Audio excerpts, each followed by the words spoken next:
जय हिंद। चलो आज हम लोग पढ़ेंगे क्या, work done by variable force. तो वेरिएबल फोर्स क्या होता है पहले तो ये जान ले, तब ना वर्क डन शुरू करेंगे। तो वेरिएबल फोर्स के लिए मैं थोड़ा सा दिखाऊंगा कुछ, है ना। जैसे इधर देखो कि जब बॉटल में पानी क्या दबा रहा है तो तेज फेंक रहा है ना पहले, फिर जैसे ही स्लो कर रहा है यानी कि फोर्स जैसे स्लो हो रहा है तो वाटर का डिस्प्लेसमेंट स्लो हो रहा है। और देखो जब तेजी से दबा दे रहा है तो क्या कर रहा है, तेज फेंक दे रहा है ना। तो इसका मतलब कि जैसे ही फोर्स ज़्यादा लग रहा है तो वाटर डिस्प्लेसमेंट ज़्यादा हो जा रहा है, जैसे ही फोर्स कम लग रहा है वाटर डिस्प्लेसमेंट कम हो जा रहा है। ऐसे ही अभी दूसरा देखो, चलो इसमें उतना फील नहीं आया सर क्या, है ना। जैसे कि स्प्रिंग फोर्स, ये भी एक वेरिएबल फोर्स है। जैसे यहाँ पे देखो ये स्प्रिंग है ना, स्प्रिंग को जैसे ही मैं स्ट्रेच करूंगा ना तो देखो अंदर की तरफ इसका फोर्स खींचने की कोशिश करेगा, तभी तो अंदर की तरफ आ रहा है। और जैसे ही इसको मैं कंप्रेस करूंगा ना ये बाहर की तरफ फेंकने की कोशिश करेगा, बाहर की तरफ, यानी कि बाहर की तरफ फोर्स लगा रहा है। और आता हूँ, ये है स्प्रिंग अपनी, है ना। ये है क्या, स्प्रिंग। इसको मैंने खींचा ऐसे, ऐसे खींचा। तो देखो तुम जनरल लाइफ में भी तो खींचते होगे अपने स्प्रिंग, तो जैसे ही खींचोगे ऐसे स्प्रिंग तो क्या है, ये फोर्स अंदर की तरफ खींच रहा है ना। और जितना दूर मैं खींच के लेके जाऊंगा उतना ज़्यादा तेज फोर्स लगाएगा। इसका मतलब कि स्प्रिंग का फोर्स जो है वो वेरी कर रहा है ना, जैसे स्ट्रेच इसमें आ रहा है। अगर कंप्रेस करेंगे भी तो सेम कंडीशन बनेगा, तब दूर की तरफ फेंकेगा। ठीक है, अब थोड़ा थोड़ा फील हुआ होगा कि फोर्स कैसे वेरी कर रहा है, तो उसके हिसाब से डिस्प्लेसमेंट भी चेंजेस हो रहे हैं ना। तो ठीक है, ऐसे ही हम लोग आज वेरिएबल फोर्स से देखने वाले हैं, और वेरिएबल फोर्स से कैसे वर्क डन करा जाएगा, है ना। तो देखो हाँ, जैसे कि ग्राफ से मैं सिखाता हूँ। पहले हम लोग क्या सीखेंगे, पहले ग्राफ से। तो देखो जैसे कि अगर ये है आपका ग्राफ, मैंने बना दिया है, ये है डिस्प्लेसमेंट और ये है फोर्स। ठीक है, क्यों ग्राफ से बनाया बता रहा हूँ कि ग्राफ से इसलिए मैं समझाने की कोशिश कर रहा हूँ कि यहाँ पे हम फोर्स आपको आराम से दिखा सकते हैं और ये भी दिखा सकते हैं कि डिस्प्लेसमेंट भी हो रहा है। जैसे कि अगर देखो ये हमारा ग्राफ है, ये हमारा ग्राफ है, तो ध्यान से देखो इसमें, तो क्या हुआ, यहाँ से फोर्स लगना शुरू हुआ और हर पॉइंट पर फोर्स बदल रहा है। जैसे डिस्प्लेसमेंट भी बदल रहा है वैसे फोर्स भी चेंज हो रहा है, यानी कि यहाँ पे फोर्स वेरिएबल है सर। अब क्या होगा कि वेरिएबल फोर्स से वर्क डन हमें देखना है ना। तो ठीक है सर, चलिए वो भी देख लेते हैं। तो वेरिएबल फोर्स से वर्क डन देखने के लिए सबसे पहले हम समझते हैं कि जब हम लोग work done by constant force कर रहे थे उस टाइम वर्क का फार्मूला क्या यूज़ कर रहे थे। तो सबको पता है कि वर्क का फार्मूला हम लोग यूज़ कर रहे थे, W = dot product of force with displacement. D लिखो या एस लिखो, है ना, तो मैं डी लिख देता हूँ। और इसको अगर मैग्नीट्यूड फॉर्म में लिखोगे तो F.D.cos थीटा, और जो थीटा है वो angle between force and displacement, angle between force and displacement. तो देखो इस, यानी कि यहाँ पे तो कांस्टेंट था तो इसको हम लगा के बड़े आराम से निकल जा रहे थे और कह रहे थे वाह वाह वाह क्या फोर्स का फार्मूला हमने निकाला है वर्क का, है ना। तो देखो अभी क्या है कि यहाँ पे तो वेरिएबल है। अब क्या होगा कि फोर्स तो चेंज हो रहा है, डिस्प्लेसमेंट जो हो रहा है सो हो रहा है, बट फोर्स भी हर पॉइंट पर चेंज होते जा रहा है। देखो इस पॉइंट पर फोर्स कुछ और होगा, इस पॉइंट पर फोर्स कुछ और होगा, इस पॉइंट पर फोर्स कुछ और होगा, इस पॉइंट पर फोर्स कुछ और होगा, है ना, इस पॉइंट पर फोर्स कुछ और होगा। तो इसका मतलब कि इसको हमें करने के लिए क्या करना पड़ेगा, तो थोड़ा सा दिमाग लगाओ और सोचो कि ध्यान से इसको देखो। तो इसमें क्या था कि फोर्स और डिस्प्लेसमेंट का मल्टीप्लिकेशन, यानी कि फोर्स और डिस्प्लेसमेंट। तो मैं कहूं कि एक यहाँ पे एक छोटा सा स्मॉल सा फोर्स ले लो, इस छोटा सा स्मॉल सा फोर्स ले लो, ये इतना ही मैं डिस्प्लेसमेंट के लिए ले रहा हूं, छोटा सा ds। ये इतना छोटा सा ले रहा हूं कि वहां पर हमारा जो फोर्स था वो चेंज ही नहीं हुआ, उसी माइनर पॉइंट पर छोटा छोटा, है ना। यानी कि यहाँ पे मान लो फोर्स था तुम्हारा F1, किस पॉइंट पे, इस पॉइंट पे, और जैसे ही वो फोर्स जितना लगा था तो यानी कि बहुत छोटा सा, ये जो होता है वो 10 to 0 होता है। 10 to 0 मतलब 0 के पास पहुँचने ही वाला। जैसे किसी को तुम फ़ोन करके बोलते हो बस बस पहुँचने ही वाला हूँ तुम्हारे पास, लेकिन पहुँचते नहीं हो टाइम पे, है ना, वो पूछते ही रह जाए। इसी तरीके से ये, हाँ 0 इसको फ़ोन किया DS को, भाई पहुँचे कि नहीं, बोला कि पहुँच रहा हूँ, लेकिन पहुँचता नहीं है, पहुँचने ही वाला रहता है ना। ठीक है।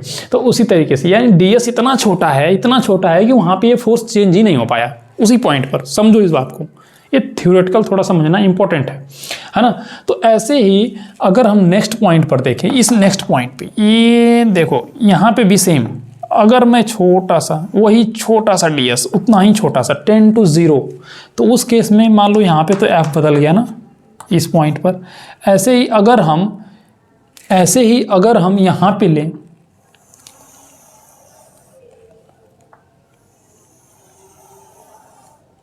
ds, वही सेम ds यानी उसी छोटा सा डिस्प्लेसमेंट, और उस फोर्स मान लो कोई वो तीसरा फोर्स है F3। ऐसे ही सारे पॉइंट पर देखते जाएं तो इनफाइनाइट F मिलेगा हमको, और ds यानी छोटा डिस्प्लेसमेंट्स मिलेगा। और अब उस जो छोटा सा डिस्प्लेसमेंट मिला है और F वहाँ पे कांस्टेंट है ना, जैसे यहाँ पे F1 उस छोटे से डिस्प्लेसमेंट के लिए F1 कांस्टेंट है उसी पॉइंट पर। ऐसे ही सेकेंड छोटे से डिस्प्लेसमेंट ds के लिए F2 कांस्टेंट है, बट उस पॉइंट पर तो चेंज हो गया पर्टिकुलर पॉइंट पे, बट उसके लिए यानी इसी पॉइंट के लिए कुछ तो फोर्स है ना, वो तो कांस्टेंट है। अब समझो इस बात को बहुत बारीकी से, क्या है कि अगर हम कहें कि सर हम इससे सिर्फ और सिर्फ इस स्ट्रिप से वर्क डन निकालना चाहते हैं, तो हम कहें ठीक है सर निकाल दो। कैसे निकालना है? तो हम कहेंगे कि देखो भैया हमारा वहाँ पे मान लो F1 से वर्क हो रहा है, तो इसलिए W1 हुआ, और W1 कितना हुआ F1 डॉट ds, यही छोटा सा क्योंकि वहीं तक वो सीमित था। ऐसे ही अगर हम इसमें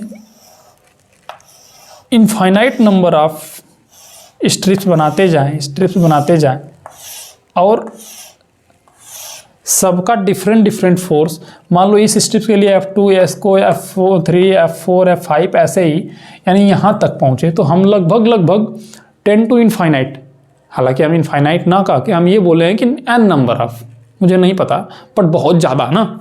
तो ऐसे यानी कि W2 जो मिलेगा वो कितना F2 डॉट ds, क्योंकि हम उसी ds के लिए देख रहे हैं, जो ds है वो टेंड कर रहा है 0 को। ऐसे ही W3, वहाँ पे भी फोर्स तो चेंज हुआ लेकिन कितना F3 और ds। यानी कि तुम ध्यान से इस बात को देखो, तो अगर हम इसको सिर्फ और सिर्फ देखें, अगर चलो पहले यही समझते हैं, तो उसके बाद क्या होगा F1 डॉट ds, यानी कि ये F1 पर यहाँ पे इसी पॉइंट पे फोर्स F1 है, और ये छोटा सा ds यानी कि इसका वर्टिकल और हॉरिजॉन्टल यानी कि लेंथ और ब्रेथ या हाइट या ब्रेथ जो बोलो, यानी कि इसका एरिया, इस छोटे से स्ट्रिप की एरिया, ये वाली एरिया यही तो होगी ना, और यही हमारा वर्क डन है। यानी कि हम हर छोटे स्ट्रिप्स की एरिया निकाल लें, एरिया फाइंड आउट किसी तरीके से कर लें, तो फिर काम हमारा बन जाएगा, और वो सारी का एरिया जोड़ दें। यानी इसी तरीके से सबका, इसी तरह से सारे स्ट्रिप्स का ये सारा छोटा रहेगा, इसमें ध्यान रखना है ना। सारे स्ट्रिप्स का जोड़ दें तो क्या आ जाएगा, वर्क डन मिल जाएगा कि नहीं मिल जाएगा। इसका मतलब कि बात कहीं ना कहीं एरिया पे आके टिक रही है, क्योंकि हम ध्यान से देखे हैं इस स्ट्रिप्स के लिए, तो यानी इसकी एरिया, फिर इसकी एरिया, सबकी एरिया, यानी कि n नंबर ऑफ स्ट्रिप्स जो हैं उनकी एरिया कितना आएगा, सम कर देंगे तो टोटल, यानी कि इस ग्राफ के नीचे जितना एरिया वही तो टोटल वर्क डन हुआ। जैसे देखो, यानी कि टोटल वर्क डन क्या हुआ, W1 W2 W3 dot WN, क्योंकि n नंबर ऑफ स्ट्रिप्स है here, n number of strips हैं, है ना। तो अब देखो कि यही तो हम ऐड करने वाले हैं ना। अगर तुम कहो तो यहाँ पे मैं लिख दूँ कि डब्ल्यू एन कितना आएगा, F N dot D S. हम स्ट्रिप्स का डिस्प्लेसमेंट वही छोटा सा, उसी डिस्प्लेसमेंट पे हम देख ही पाएंगे। क्यों? क्योंकि फोर्स हमेशा हर पॉइंट पर चेंज हो रहा है, यानी कि वो 10 to 0 जो है एकदम स्मॉल, यानी जहाँ पे चेंज ही नहीं हुआ, होने वाला था, है ना। समझ में आया होगा, ठीक है। तो अब देखो क्या होगा कि F1 plus F2 plus dot dot dot F3 वही Fn हो जाएगा, है ना। और मल्टीप्लाई ऐसा करेंगे डी ऑफ एस, यानी कि इसको तुम क्या कह सकते हो, समेशन ऑफ, है ना, F of small N dot D S, यानी स्मॉल एन कहाँ से शुरू हो रहा है, 1 से लेके एन बराबर ये कैपिटल एन तक, है ना।